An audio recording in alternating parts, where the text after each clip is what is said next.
Hello there everybody and welcome back to Starspeed. Today is going to be a video that I haven't really done something like this in a while. So I'm going to teach you today about basically everything I know about lightsaber combat. And I'm just basically, this hopefully will be quite a long video, and I'll just be walking you through everything I know, and yeah, so by the end you should be able to do loads of things with this lightsaber. It's going to be a beginner's guide, so I'm going to teach you from literally the most simple spins to like the Obi-Ani Spin, and then yeah, at the end I might even teach some double-bladed spins, so who knows. Yeah, so if you haven't already, make sure to drop a like and subscribe. Honestly, it's really cold out here, and yeah, it would just be greatly appreciated. So yeah, without further ado, let's get into this. The first thing that you're going to really need to do about lightsaber combat is find a space. So obviously I have my garden out here, and if you have a garden I recommend using this space too. But if you don't, then maybe go to a field or a park or something and practice there. So I'm using an Ultra Sabers currently. These are pretty expensive lightsabers, but you could use a stick, anything really. Just as long as you have kind of like the space about the width of your saber all the way around, then you should be good. Yeah, so I guess I'll teach you the normal spins first. So first of all, I recommend using an Ultra Saber if you've been using lightsabers for a while and you're willing to spend your money on it. And if you are going to, I recommend using the heavy dueling blade, because then you'll be able to kind of duel with it more easily. But yeah, so we're going to start off with the normal spin. So I've kind of covered this before in top 3 easy lightsaber tricks you can do, which is a different video, but that's probably our most viewed video I think actually at this point, and people seem to really enjoy that. So the normal spin is pretty simple. It's like the basics. So what you're going to need to do is you need to relax the saber in your hand, if you can see it like that. Hope it's picking that up. Yeah. But yeah, you just need to kind of roll it along here, on the, like, just here. You just get used to that and relax, like, and then once you think you're ready, you just need to simply roll it along kind of this knuckle bone here. Yeah, so you just roll it simply, and there you go, you're doing a spin. Just keep practicing that, get used to it. You can also do the backwards one as well. So what you need to do is simply just into this gap here of your hand, just relax it like so, and then just roll it along that knuckle again. So yeah, that's pretty much how you do a forwards and backwards spin. Yeah, so the more you practice it, the more easy it will become. And yeah, so that's how you do a normal spin. I recommend practicing that for a good couple of minutes or so until you are sure that you've got the hang of this, because this is basically the foundation of everything. So yeah, get used to this and get used to spinning, and yeah. The next trick that we're going to learn doesn't actually require the spin. This is a trick that I taught myself. I taught all myself these tricks. But yeah, this doesn't actually require a spin. It's like this. So you're going to hold the saber like this, and just do that. This is what you're going to do. And it doesn't actually require the spin I just taught you, but I taught you the spin first because, well, it's just the basics. But you're going to hold your saber like this, arm outstretched. I don't know if you're left-handed or right-handed. I'm right-handed, so you should, just use the hand you're most comfortable with. And what you're going to do is you're going to kind of wave the saber across your body like that. Like that. That. Like that. Just get used to it. And once you've got the hang of that again, you're going to just turn the saber round like that. And it's kind of awkward, but you just kind of, it's like a figure of 8. You're doing a figure of 8 in the air. And yeah, once you've done that, you can speed it up. I did cover this in my top 3 easy lightsaber tricks you can do, and yeah, this is probably one of the easier ones. So yeah, there you go. The next trick that I'm going to teach is this one, and this does require the spin. Most of the tricks here are going to require the spin, apart from the one I just showed you. So basically, what you do is you put your saber behind you like this, and you simply go like that. So you can hold it like up here, down here, wherever you want to hold it, and you just kind of bring it out. And once you've brought it out, so you've got it behind you, bring it out, and then you just spin again and again.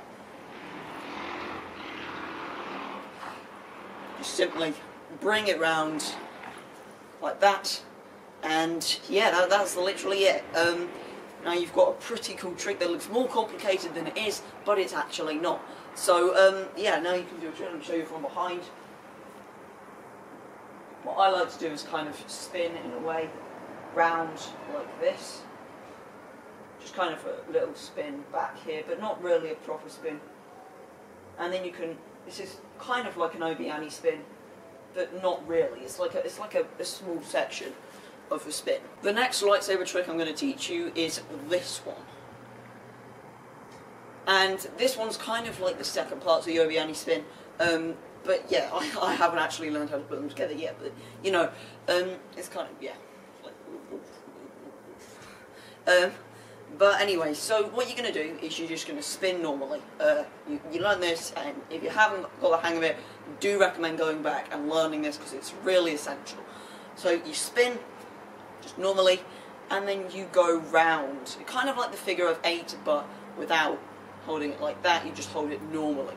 So you spin it once, and from that spin you go round again, and then just spin it back into its normal position.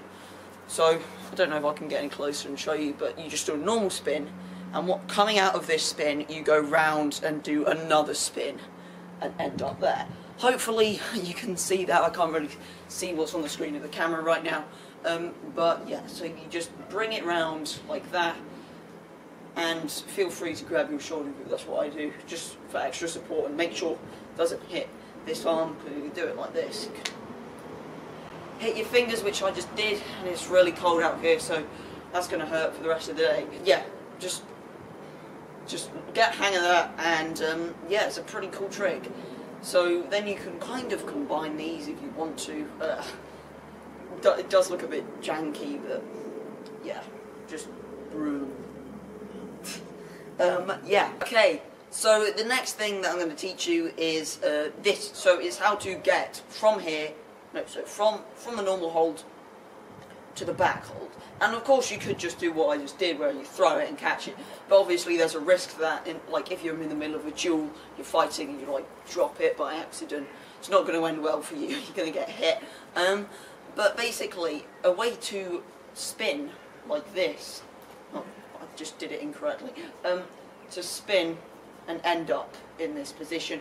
And now it's a pretty smooth trick, and I really enjoy doing this in fights. It's quite fancy to do. But yeah, so you just spin normally and end up there. So what I'm going to teach you to do is, obviously you need to load the normal spin for this, like you do for most tricks. And you're just going to spin it normally, and as you're spinning, for either how many times you like, I usually like to do 2, it's pretty cool. But basically, you kind of want to hold it a little bit down, because your hand will end up on the blade if you hold it like by the neck of the saber. But you spin, and then on the third spin, you bring this finger, your index finger, round to the kind of, just a bit up. And then, as you're spinning again, you push your finger, your thumb, and just end up in this position. So let me do that again. You roll it, and then index finger over, thumb under, and then we're there. So, yeah, you need to practice this quite a lot. Like, it takes a little while to get the hang of, and yeah, as I said, hold it a bit lower down, and it will be pretty cool, and you'll end up with a pretty cool position to do this. And yeah, so when you're dueling with a lightsaber in Star Wars, but usually not in real life, people tend to use forms, lightsaber forms, and it's kind of like a form is like a style of fighting for lightsabers. So there are 7 forms, Form 1, Form 2, Form 3, and so on to 7, and I'm going to walk you through with them each kind of form and like what they kind of do. Form 1 is called Shii-Cho, and it's basically the foundation of everything. If you've been following along with this video, you already know how to do Form 1.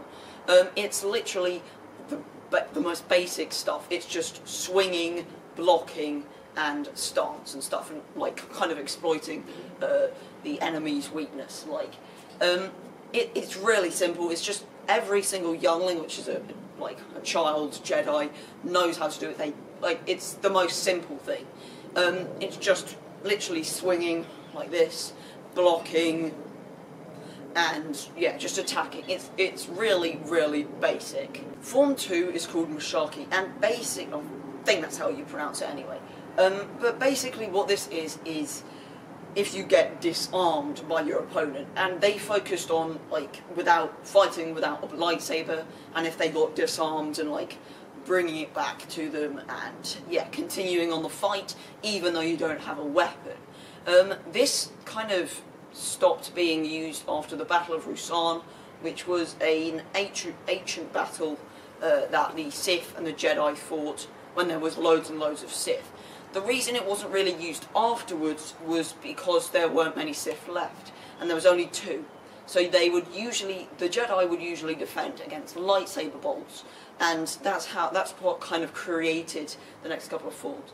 It was argued amongst Jedi whether they should actually use Form 2 anymore. Was it actually useful? And it was rarely taught to anyone. It was just basically defending against, yeah. So they barely used that anymore. Form 3 was called Sorsu, and what this was basically after Form 2 being not used anymore because of the Sith and all that, there were only 2 Sith left in the galaxy, and the Jedi wondered if they even existed. So they were usually fighting against blaster bolts, and what this was about blocking lightsaber blaster bolts and stopping them from getting through to their body, leaving no openings at all. A note would be that no Jedi Masters ever who used Sorsu actually were killed, apart from obviously in the Great Purge and stuff. But yeah, it was basically just blocking against blaster bolts, and if you've watched the Star Wars movies then you will notice that this was used a lot. Form 4 of lightsaber combat was probably the most unrealistic one that we could probably not do. It relied heavily on the Force and acrobatics. Master Yoda was actually a master of this form. He used it in episode 2 and I think in episode 3 as well, when basically they just do loads of flips and they relied heavily on the Force to overcome their opponent. So yeah, that's Form 4, and there's not really much to say about it apart from it was very, very acrobatic, and this could be used to distract their opponent a lot. Form 5 had 2 distinct variations, Shii and Djem-So. Form 4 and Form 5 were developed side by side after kind of the failure of Form 2 and how they weren't really they weren't using Form 2 anymore at this point. Shii was used like Form 3 to defend blaster bolts, leaving no openings. However, Form 5 not only blocked the blaster bolts, but deflected them back at their enemy.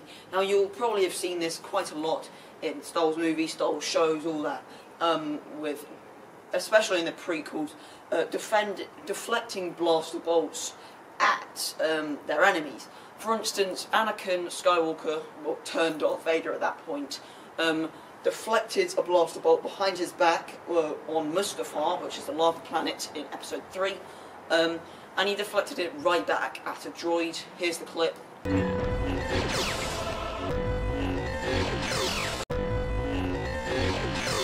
And yeah, that was pretty cool. So that's Form 5 Shii, and Djem-So was quite different. Now, Djem-So was kind of I think, more closer to the dark side. It focused very, very much on aggressiveness and outwitting their opponent and full-on fighting, really.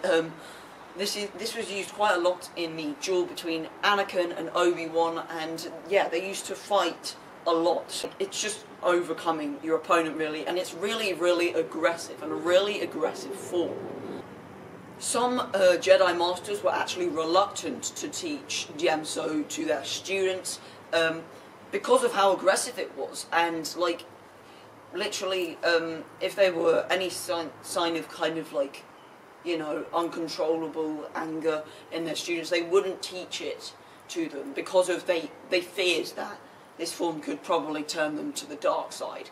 So yeah, that's some pretty cool fun facts about Form 5, and it's probably one of my favourite forms, to be honest, especially Djem-So. Form 6 was called Niman, and basically what this was created by Jedi who thought that Form 5 Djem-So was too aggressive, and this kind of was a form that was kind of called the Diplomat's form, and it kind of focused on lightsaber combat without the kind of aggression of Form 5 Djem-So. And basically this was really ironic that they called it the Diplomat's form, because actually a Jedi turned Sith used this a lot, and yeah, it was a Sith who used this, and it's called peaceful, which the Sith are not peaceful, they're very aggressive and very passive. But yeah, that Sith was called Exar Kun, by the way, if you want to search him up. It's pretty cool. Form 7 was called Duo, and this was basically kind of a mix between all of the forms that we've seen so far. It was a very, very powerful form and called upon the agile footwork of Form 2, the tight aggressive motions of Form 5 Sheen, and the fluid style of Form 6 Niman. Basically, some masters refused to, again, teach their Padawans this because of how, like, skilled it was and how aggressive it kind of was, really. And it was a really, really powerful form. So, yeah, Form 7 was a really, really cool form, and that's pretty much it for the lightsaber forms, I think. So, we've looked at a lot of lightsabers today. I'm going to teach you a couple of final things before we end off this video. One of them is going to be stances, strikes, and blocks. So, a stance that you could use would be this. This was a very commonly used stance, and Cal Kestis actually used this. I think I prefer this as a stance because you can easily block and parry attacks from your opponent. Also, another stance could be this, which was a powerful Form 5 stance, and the hilt was kind of in line with the head, so you could easily go on to the next thing, which is a strike, where you could swing over your head like this.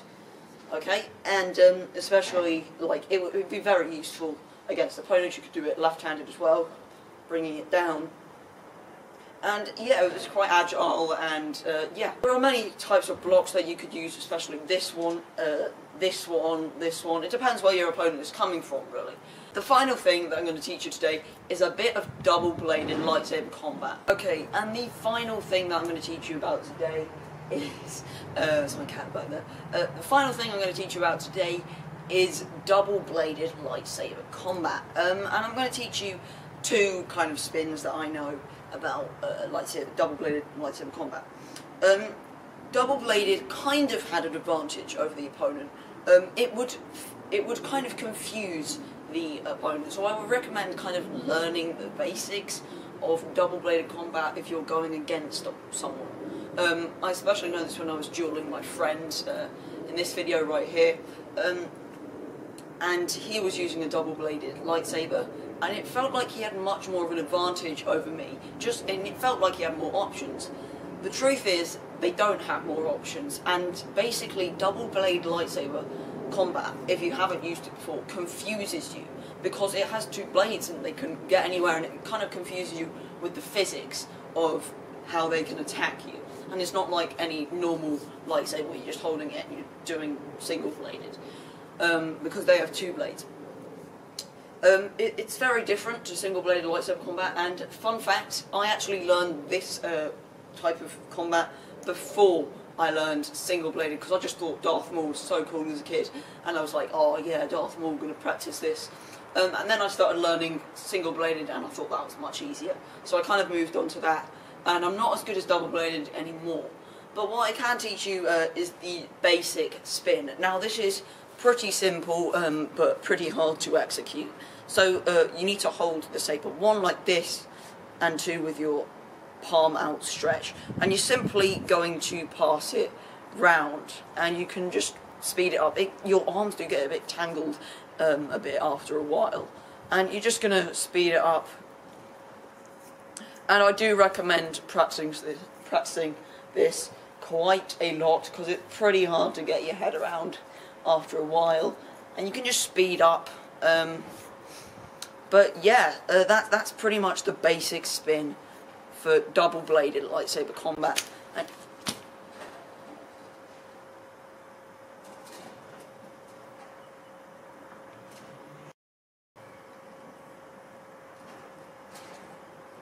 okay, so that was a bit of an issue. My Ultra Sabers literally just snapped on camera, and I'm gonna have to email Ultra Sabers about that. It's literally broken at the hilt. So yeah, I'm gonna have to finish off the video with the kind of Hasbro Blade Builders sabers, Kylo Ren and Darth Vader one. Yeah. So keep practicing your spin normally, and yeah, this is gonna be the final trick of today. It's going to be like this, and it's kind of like the kind of figure of 8 spin, but just in the air with double bladed. So what you're going to do is you're going to grab it at the very, very centre, your saber at the very, very centre, and what you're going to do is you're just going to kind of like how you spin an all saber, and you're going to spin it in a figure of 8, and I'm not really sure how to explain it, but if I show you the position, you kind of just roll it round, and the saber will kind of follow. Hopefully, if you want to slow down the video, you can. But yeah, this is basically how you spin the lightsaber, and just kind of copy what I'm doing, really. Yeah. So that was the final spin, and now let's get on to the outro. Thank you so much, everybody, for watching this video. My Ultra Saber's broke, so I don't have it for the outro. But yeah, thank you so much for watching. If you haven't already, make sure to drop a like and subscribe. It means so much to us, and you don't even know. We have a lot of other cool videos that you can check out, and I definitely recommend you do. Especially some of the ones that I've mentioned in this video, like the top 3 easy lightsaber tricks you can do. Basically goes over this in a little more detail. The first kind of couple of tricks kind of goes over them in more detail. But yeah, thank you so much for watching. May the Force be with you.